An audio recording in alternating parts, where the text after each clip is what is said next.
स्वागत है आप सभी का compliments of the season Christmas के एक दिन बाद, जहां पर विश्व भर के बाजार ज्यादातर छुट्टियां मनाते हुए दिखाई देंगे। आज बॉक्सिंग डे के चलते कई सारे मार्केट्स बंद हैं, लेकिन हम हाजिर हैं।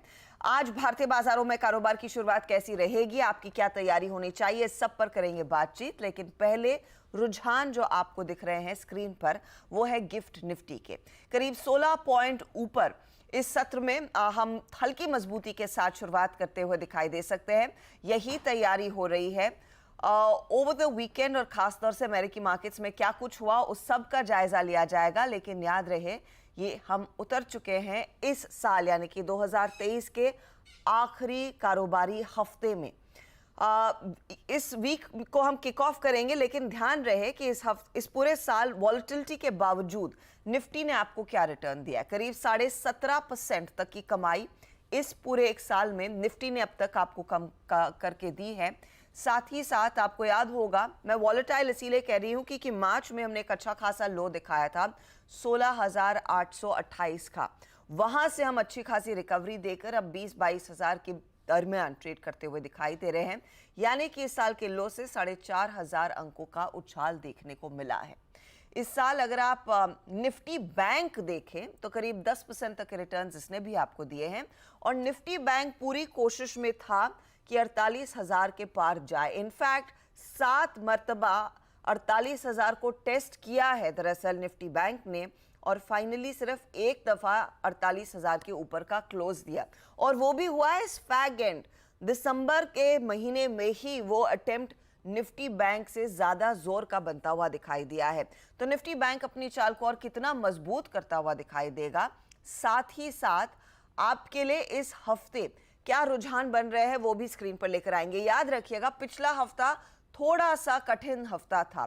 3 सत्र जहां पर तेजी का ट्रेड, लेकिन वो बुधवार का सत्र था जिसने सबसे ज्यादा मोमेंटम को बिगाड़ा, जब 300 पॉइंट का करेक्शन निफ्टी आपको देकर दिया था। उन 5 सत्रों में से एक सत्र काफी था ओवरऑल वीकली रिटर्न को नेगेटिव करने के लिए।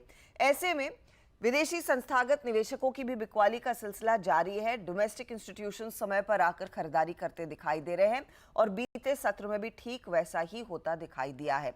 2,858 करोड़ की एफआईआईज की बिकवाली पिछले सत्र यानी कि फ्राइडे के सेशन में, और साथ ही साथ 2,166 करोड़ की खरीदारी डोमेस्टिक इंस्टीट्यूशंस ने की। तो ये पिछले हफ्ते यानी कि फ्राइडे तक का सेटअप था।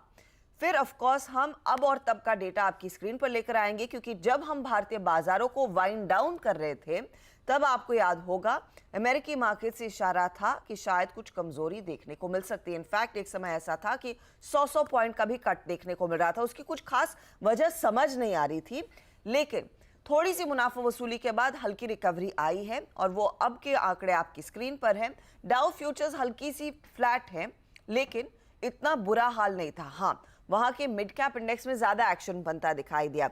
तो वो भी सब लोग अमेरिकी लोग, हमारे अमेरिकी दोस्त, वो क्रिसमस फीवर या फिर हॉलिडे मोड में दिखाई दे रहे थे।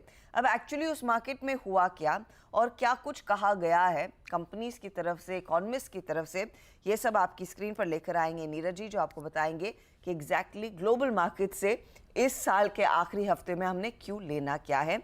और वीरू आपको समझाएंगे कि इस हफ्ते की शुरुआत किन लेवल्स के साथ ज़्यादा अहम होगी, ताकि हम 2024 में भी एंट्री एक पॉजिटिव नोट के साथ करें। Good morning gentleman. वीरू के पास मैं आऊँगी, लेकिन नीरज जी बताइए, ग्लोबल मार्केट से संकेत क्या पढ़ने चाहिए, और क्रिसमस अच्छा भी था आपका?